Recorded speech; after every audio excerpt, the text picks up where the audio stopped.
어제장에서 이슈가 있었던 업종 살펴보는 기업 이슈 시간입니다. 트럼프 대통령이 예고한 대로 캐나다와 멕시코에 25%의 관세를 부과하겠다고 발표했습니다. 이에 따라 오늘부터 관세가 발효되는데요. 그러면서 이곳에 생산 기지를 보유한 국내 2차 전지 업계가 타격을 받았습니다. 그간 업계는 미국과의 자유무역 협정을 맺은 캐나다의 무관세 이점을 보고 현지 투자를 진행해 왔는데요. LG 에너지 솔루션의 경우 스텔란티스와 손잡고 캐나다 온타리오주에, 포스코 퓨처엠도 GM과 합작해 캐나다 퀘벡주에 양극재 공장을 짓고 있습니다. 업계는 이번 관세 부과로 가격 경쟁력이 약화할 것을 걱정하고 있는데요.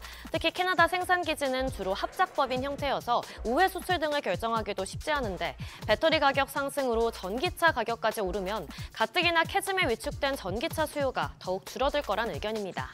마감 상황 보면 EM 플러스 28% 넘게 하락했고 금양 21.02%, 메가터치 13.49%, 한농화성도 12% 넘게 빠졌고요. 에코프로모티도 11% 가까이 하락했습니다. 반면 방산주는 강세 보였는데요. 트럼프 대통령과 젤렌스키 대통령 간 정상회담이 난항을 겪으면서 미국의 세계 경찰 시대가 사실상 막을 내렸다는 분석이 나왔습니다. 이에 현지 시간 4일 유럽연합은 재정 적자와 국가 부채 한도를 완화해서 최소 8천억 유로의 방위비를 동원한다는 일명 유럽 재무장 계획을 발표했습니다. 또 독일 정치권은 이와 별개로 국방과 인프라 부문의 연방정부의 한 해 예산의 배에 가까운 최대 9천억 유로의 특별 예산을 검토한다는 소식도 나왔는데요. 이처럼 유럽 국가들이 국방 관련 예산을 증액하는 움직임에 우리 방산주들이 수혜를 입을 것으로 예상되면서 관련주가 날아올랐습니다. 마감 상황 보면 HJ중공업 30% 시세 분출했고요. 대성하이텍과 한일단조 상한가 기록했고 RF시스템즈 22.57%, 한화에어로스페이스도 18% 넘게 시세 분출했습니다. 이처럼 관세 폭풍이 증시를 휩쓰는 가운데 관세 안전주로 꼽히는 조선주는 순항했습니다.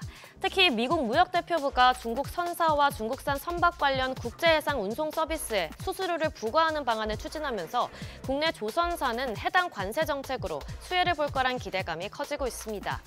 또한 한미 양국이 에너지와 조선 등 전략산업 분야 협력을 위해 실무 협의체를 구성한 것도 호재인데요. 조선 분야 협의체는 다음 주쯤 국장급 대화를 시작하며 현재 국내 기업들은 미국과 해군 전력 복원 등을 위해 협력하는 것을 기대하고 있습니다. 그런 가운데 HD 한국조선해양이 아시아 선사와 에탄 운반선 두 척에 대한 건조 계약을 체결하면서 투자 심리를 더욱 부추겼습니다. 관련주 살펴보면 하나오션 14.54% 올랐고요. HD 한국조선해양 10.05%, HD 현대중공업 6% 넘게 올랐고 HD 현대미포와 삼성중공업도 시세 분출했습니다. 마지막으로 자동차 관련주도 급등했는데요. 현대차, 기아가 지난달 미국 시장에서 5개월 연속으로 전년 동월 대비 판매량 증가를 기록했다는 소식이 호재로 작용했습니다.